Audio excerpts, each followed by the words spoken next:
Hi friends, welcome again in this video. This is related to adjective phrase and clause and related to noun phrase.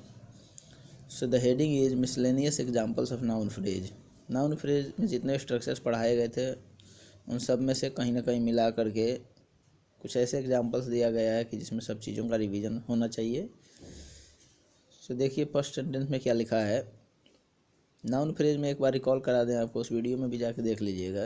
4-5 structures थे important. Adverb adjective noun था, noun preposition noun था, उसके बाद में adverb adjective noun plus noun preposition noun इस type के दोनों मिला के था, ब्लेंडिंग था.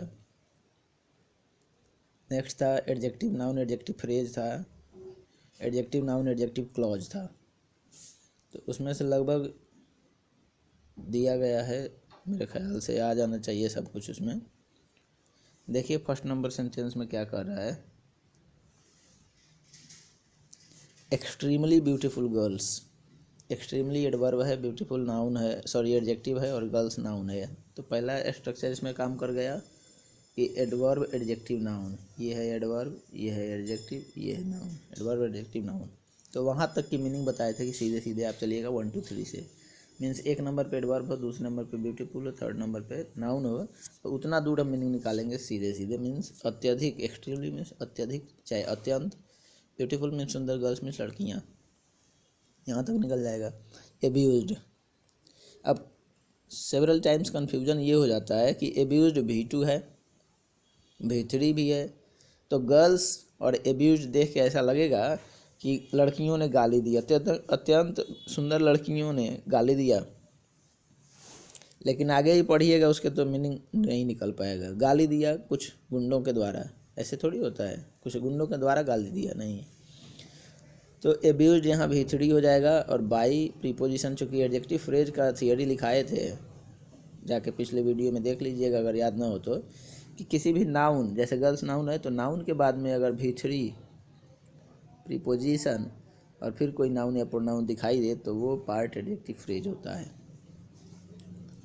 अब हुलीगन्स नाउन है, फिर ड्यूरिंग प्रीपोजिशन है और फिर पिकनिक भी नाउन है. तो noun preposition noun means adverb adjective noun और नाउन प्रीपोजिशन नाउन, ये दोनों का स्ट्रक्चर क्लियर हो गया. उसी में एडजेक्टिव फ्रेज भी हो गया. ध्यान दीजिए, खूब मज़ेदार है. और वार वीपिंग जो है वो आपका क्या बना हुआ है, सेकेंड गोला वर्ब है. तो extremely beautiful girls abused by some hooligans during picnic, this is the subject. This is the subject. Are weeping is the verb. In a temple, in a temple, रो रही है तो कहाँ, in a temple. This shows place and place shows the fourth वाला means the complement. And temple की विशेषता बताने के लिए क्या आ रहा है, situated near the pond of Ratan. रतन के पोखरा के नज़दीक स्थित, सिचुएटेड. तो नाउन के बाद में, टेम्पल के बाद में क्या आया, फिर V3 आया है. नियर प्रीपोजिशन का भी काम करता है, द पॉन्ड ऑफ रतन, फिर नाउन प्रीपोजिशन नाउन भी आ गया. तो कुल मिलाकर सभी चीज़ों का इसमें रिवीजन हो रहा है. तो टेम्पल के बाद में situated near the pond of Ratan, यहाँ से हो जाएगा आपका एडजेक्टिव फ्रेज. और रतन फिर नाउन होगा तो उसका who is a social worker. तो नाउन ह्यूमन बींग्स जो है, ह्यूमन बींग के लिए हु का यूज होता है. तो यहाँ रतन के बाद में हु का ही है. तो एडजेक्टिव क्लॉज भी आ गया इसमें, एडजेक्टिव फ्रेज भी आ गया, नाउन प्रीपोजिशन नाउन वाला भी फ्रेज आ गया, एडवर्ब एडजेक्टिव नाउन वाला भी आ गया. तो कुल मिलाकर के लगभग सारी चीज़ें कवर हो पा रही है. तो देखिएगा अंडरलाइंड है, abused by some hooligans during picnic, यहाँ तक अंडरलाइंड है, एडजेक्टिव फ्रेज लिखा हुआ है. Situated near the pond of Ratan, यहाँ तक एडजेक्टिव फ्रेज है. और उसी रतन का who is a social worker, ये एडजेक्टिव क्लॉज है. मीन्स एक ही एडजेक्टिव फ्रेज में एडजेक्टिव क्लॉज भी जुटा हुआ है. सेंटेंस का रुतबा ज़रा देखिए, मीनिंग कैसे निकलेगा. चूँकि सेकेंड गोला आर वीपिंग है, ये है आर वीपिंग, तो इसके पहले पूरा सब्जेक्ट निकल जाएगा. और आपको बताया गया था कि नाउन के बाद में एडजेक्टिव फ्रेज आएगा, तो पीछे से मीनिंग पढ़ेंगे, पहले एडजेक्टिव फ्रेज की निकालेंगे, फिर उसके पहले एडजेक्टिव की और नाउन की. देखिए एडजेक्टिव नाउन एडजेक्टिव फ्रेज आ गया. तो यहाँ से पहले पीछे से. ड्यूरिंग पिकनिक, पिकनिक के दौरान, क्यों, देखिए पिकनिक के दौरान सम हुलीगन्स के द्वारा, मीन्स कुछ गुंडों के द्वारा, हुलीगन्स मीन्स गुंडा, पढ़ाया गया है आपको. पिकनिक के दौरान कुछ गुंडों के द्वारा, भीतरी जब रहेगा नाउन के बाद में तो बताया गया था क्या कि या गया, ई गई, ए गए, तो गाली दी गई या गाली दिए गए। तो पिकनिक के दौरान कुछ गुंडों के द्वारा गाली दी गई। अब इधर से पढ़ेंगे। एक्सट्रीमली ब्यूटीफुल गर्ल्स, अत्यधिक या अत्यंत सुंदर लड़कियां। पिकनिक के दौरान कुछ गुंडों के द्वारा गाली दिए गए या गाली दी गई अत्यंत सुंदर लड़कियां। ये है सब्जेक्ट आपका। आर वीपिंग, रो रही है। तो यहाँ तो अभी वर्ब है, ये सेकंड गोला है तो इसको अभी लिखेंगे नहीं, क्योंकि फर्स्ट गोला सब्जेक्ट अभी निकाले, तो सब्जेक्ट के बाद में चौथा गोला चाहिए। इन अ टेम्पल, ये वाला पार्ट आएगा। लेकिन टेम्पल के बाद में भी situated near the pond of Ratan है, तो रतन से भी नहीं उठाएंगे।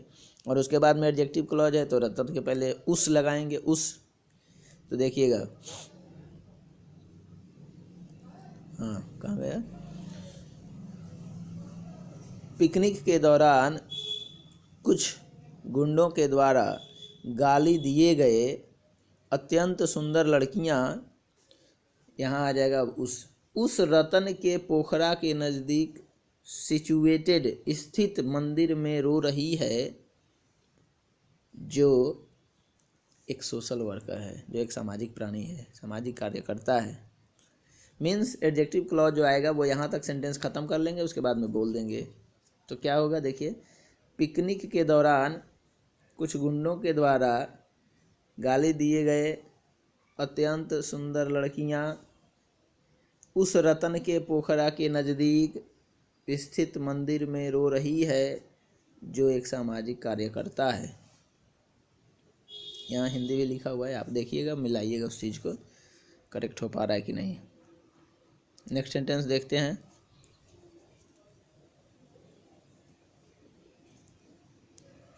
देखिए नेक्स्ट सेंटेंस में क्या है, सम न्यूली मैरिड वीमेन।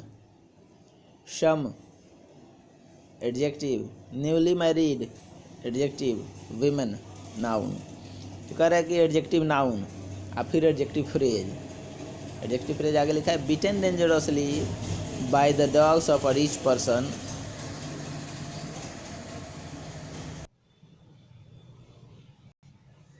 देखिएगा, some newly married women beaten dangerously by the dogs of a rich person have been admitted। Passive का वर्ब है यार, have been admitted। अब देखिएगा हैव क्यों लगा, विमेन आया है सब्जेक्ट, चूँकि ये बीच में एडजेक्टिव क्लॉज जो रेड से आपको दिख रहा है कलम से, जो अंडरलाइंड है पेन से, और मैंने जो अभी कर दिया, विमेन महिलाएं प्लूरल, बीटेन वो बीटन पीटने वाला नहीं है, BITE, बाइट जो होता है, बाइट में दांत से कुतरना या दांत से काटना है, उसी का थर्ड फॉर्म है बीटन। तो सम न्यूली मैरिड वीमेन, कुछ नवविवाहित महिलाएं, कुछ नवविवाहित महिलाएं, बीटन काटी गई या काटे हुए, डेंजरसली खतरनाक ढंग से, बाय द डॉग्स कुत्तों के द्वारा, ऑफ अ रिच पर्सन। तो डॉग्स नाउन है, रिच पर्सन भी नाउन, तो नाउन प्रीपोजिशन नाउन भी काम कर रहा है। उसके बाद में एडजेक्टिव फ्रेज भी आया, उसके बाद में विमेन के पहले नाउन एडजेक्टिव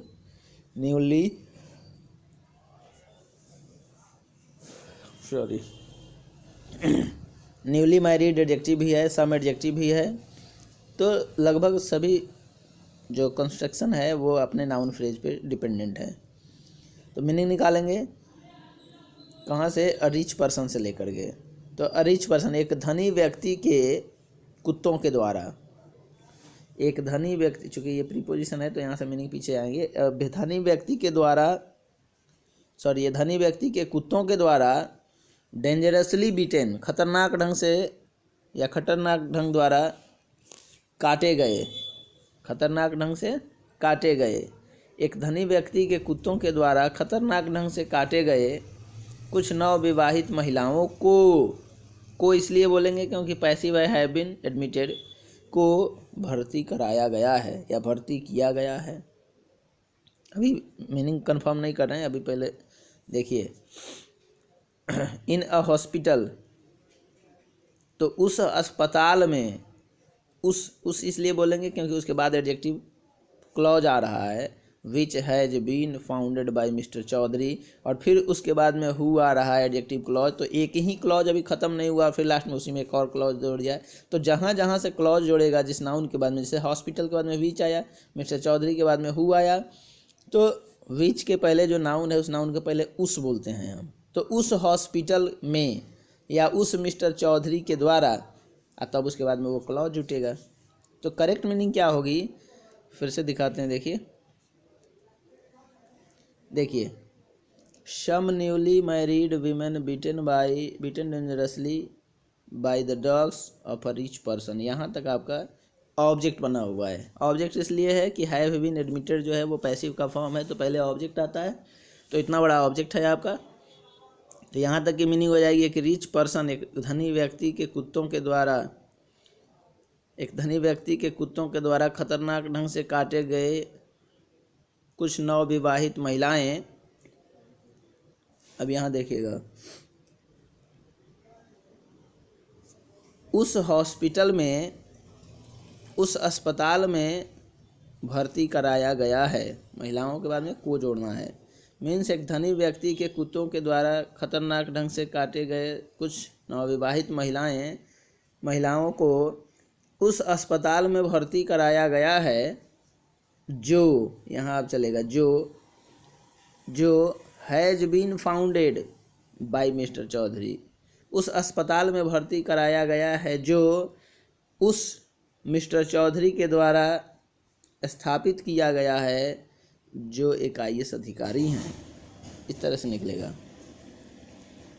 उस अस्पताल में भर्ती कराया गया है जो उस मिस्टर चौधरी के द्वारा स्थापित किया गया है, जो एक IAS अधिकारी हैं। तो जो भी कंस्ट्रक्शन आपको दिखाया गया इसमें, सड़क के किनारे है, इसलिए साउंड कुछ क्रिएट हो जा रहा है इधर उधर।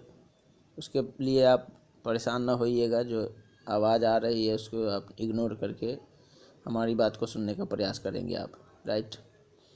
तो ये मीनिंग जो हमने निकाल के दिखाया उस पर देखिएगा और विचार करिएगा। फिर उसके बाद में अपना मीनिंग निकाल के देखिएगा अपने तरीके से, फिर मेरा वाला मिलाइएगा और दोनों करेक्ट करके देखिएगा कि हो पा रहा है या नहीं हो पा रहा है।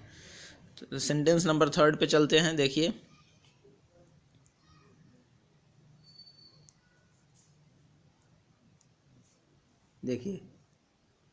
A lot of birds adjective है, a lot of birds is noun. तो अ लॉट ऑफ बर्ड्स, बहुत सारे पक्षी, sitting on the branches of a tree of a mango planted during the second world war. Double adjective phrase का use हुआ है। Adjective phrase में आपको बताया गया था कि sitting on the branches of a tree of mango, ये है एक एडजेक्टिव फ्रेज। किसी भी नाउन, वर्ड नाउन है यहाँ, तो बर्ड के बाद में V4 तुरंत आ जाए बिना हेल्पिंग वर्ब के, फिर प्रीपोजिशन आए तो सिटिंग V4 है, ऑन प्रीपोजिशन है, तो वहाँ से लेकर के मैंगो तक आपका क्या बनेगा, adjective phrase. A lot of adjective हुआ, बर्ड्स नाउन हुआ। ये चौथा वाला स्ट्रक्चर था कि एडजेक्टिव नाउन एडजेक्टिव फ्रेज। अब देखिए एक एडजेक्टिव फ्रेज अभी ख़त्म नहीं हुआ, तो उसी में लास्ट में फिर मैंगो के बाद में क्या लगा दिया, V3 से एडजेक्टिव फ्रेज, क्योंकि V3 है, फिर प्रीपोजिशन ड्यूरिंग है। तो एक ही एडजेक्टिव फ्रेज में एक और एडजेक्टिव फ्रेज। तो ए lot of birds sitting on the branches of a tree of mango planted during the second world war. यहाँ तक पूरा का पूरा आपका नाउन बना हुआ है, मीन्स सब्जेक्ट बना हुआ है, नाउन फ्रेज। तो क्या है, पढ़ के देखते हैं ज़रा, पीछे से एकदम मीनिंग आएगा। द्वितीय विश्व युद्ध के दौरान रोपे गए, भीतरी रहेगा तो या गया, ई गई, ये गए, रोपे गए आम के, ऑफ माने के का की, तो सेकेंड वर्ल्ड वॉर के दौरान रोपे गए आम के पेड़ की डालियों पर, ब्रांचेज पर, डालियों पर, सिटिंग बैठे हुए बहुत से पक्षी या बहुत सारे पक्षी। फिर से देखते हैं, सेकेंड वर्ल्ड वॉर के दौरान, द्वितीय विश्व युद्ध के दौरान रोपे गए आम के पेड़ के डालियों पर बैठे हुए बहुत से पक्षी या बहुत सारे पक्षी आर ट्विटरिंग, चहचहा रहे हैं, लाइक अ विडो, एक विधवा के जैसे, तो यहाँ फिर उसके बाद में एडजेक्टिव क्लॉज है, whose voice was melodious in her youth. तो यहाँ फिर हम वीडियो के पहले क्या लगाएंगे, उस लगा देंगे। हिंदी मीनिंग निकालने में यहाँ उस का प्रयोग करेंगे, क्योंकि उसके बाद में एडजेक्टिव क्लॉज है, तो उस विधवा लिखेंगे। तो उस विधवा के जैसे चहचहा रहे हैं, हुज जिसकी वॉइस वॉज मेलोडियस, जिसकी आवाज़ मधुर थी, इन हर यूथ उसके जवानी में, जिसकी आवाज़ उसके जवानी में मेलोडियस थी मीन्स मधुर था। अब फिर से मीनिंग निकाल के दिखाते हैं आपको, देखिए। सेकेंड वर्ल्ड वॉर यानी द्वितीय विश्व युद्ध के दौरान रोपे गए आम के पेड़ के डालियों पर बैठे हुए बहुत से पक्षी उस विधवा के जैसे चहचहा रहे हैं, लाइक मीन्स के जैसे, उस विधवा के जैसे चहचहा रहे हैं जिसकी आवाज़ उसके जवानी में मधुर था। So this is all about the structures of noun phrases. All the structures of noun phrases have been discussed here in these 3 sentences. So listen carefully the video and contemplate, मनन करिएगा उस चीज़ पे जो बताया गया है, जो सेंटेंसेस की meaning निकाली गई है। और बेहतर ये होगा कि पहले एक बार सुन लीजिएगा, या बिना सुने हुए भी इस सेंटेंस को पहले इंग्लिश वाली को आप लिख लें, वीडियो पॉज करके आगे बढ़ा के, और उसको आप निकाल के देखिए, और फिर मेरा वाला देखिए जो पढ़ाए हैं, जो सिस्टम है उसके अकॉर्डिंग हमने निकाला है और एकदम करेक्ट मीनिंग आया है। और उम्मीद है, I hope that you have understood the video, the meaning of the video, the uses of noun phrase, and in spite of all these things, if you have any type of problem, please call me for solving your problems. Thanks for watching the video and wait for the next video.